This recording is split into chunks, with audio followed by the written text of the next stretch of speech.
So this is how I ended up in the hospital in the Philippines. Let's start from the beginning. My girlfriend and I hopped onto the motorcycle on our way to Vista Mall, Malolos. She had a dentist appointment and we didn't want to be late. When she was all done with her appointment, we went home. But at that time, it was already rush hour. And if you know anything about traffic in the Philippines, it can be crazy. The best and fastest way to get around is definitely on two wheels, like a motorcycle.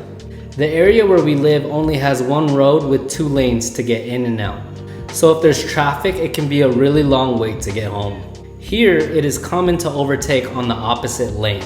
Of course, you have to watch out for oncoming traffic first. So like I normally do every day here in the Philippines, I wait until there's no oncoming traffic and then I quickly try to overtake on the opposite lane.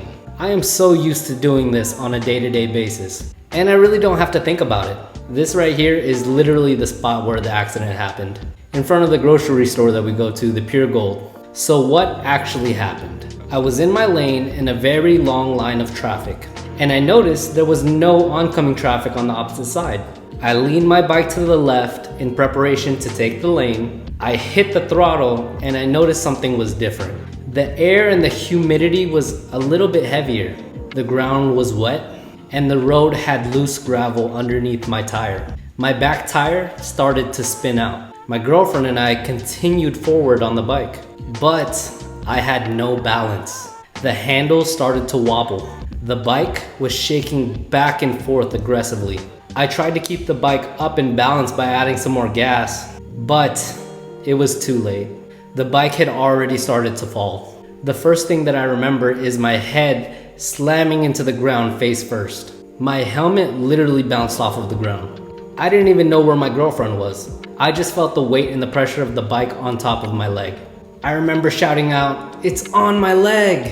Then I looked for my girlfriend and I asked, "Are you okay?" She answered back, "I'm okay." Then she asked me if I'm okay. And I said, "Yeah, I'm fine." Even though I knew full well that my right leg was pretty banged up. I used all the strength I had in my left leg to push the bike off of my right leg. My girlfriend, she was able to stand up, which gave me a lot of relief. But I couldn't stand up immediately. I had to take everything in. I told my girlfriend to call my dad and let him know exactly what just happened. I was laying there on the ground face first, and I was able to build up enough strength to actually turn over onto my back.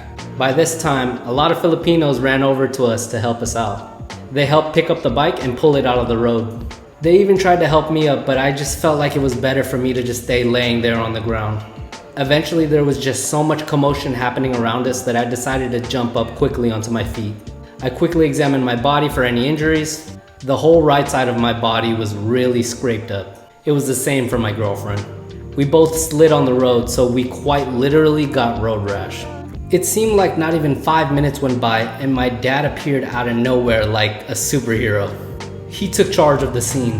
He pointed at a random person in the street and he told him to take my bike home to our house. I didn't know who he was. My dad asked us if we were okay and we both told him that we were fine. I knew what was going to happen. I really didn't want to go to the hospital, but he was going to make us. The traffic was still really crazy and it would have taken a long time for an ambulance to arrive. So my dad just called up a tricycle and told us to get in. It was a very interesting tricycle ride. Whenever we hit any traffic, my dad would jump out of the tricycle and just start moving and directing traffic away so that we can go straight to the hospital. He did that all the way until we actually got there. You know, my Tagalog is not really the best, so I'm really happy that my dad showed up to help with the situation. Honestly, if he wasn't there, we probably would have just went home. But instead, me and my girlfriend both did a full examination at the hospital. We did a bunch of x-rays and I had to get a couple stitches. But the important thing is we were able to walk away from that situation in one piece. And honestly, it's really amazing because it could have been way worse. Here are a couple takeaways from this experience. Number 1, always wear a helmet.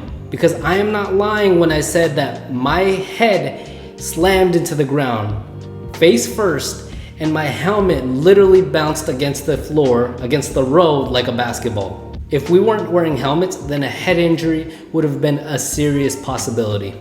Number 2, reach out to your parents, family and close friends and tell them that you love them, because you never know what can happen in this crazy world. And number 3, you only live once. So how do you want to spend it?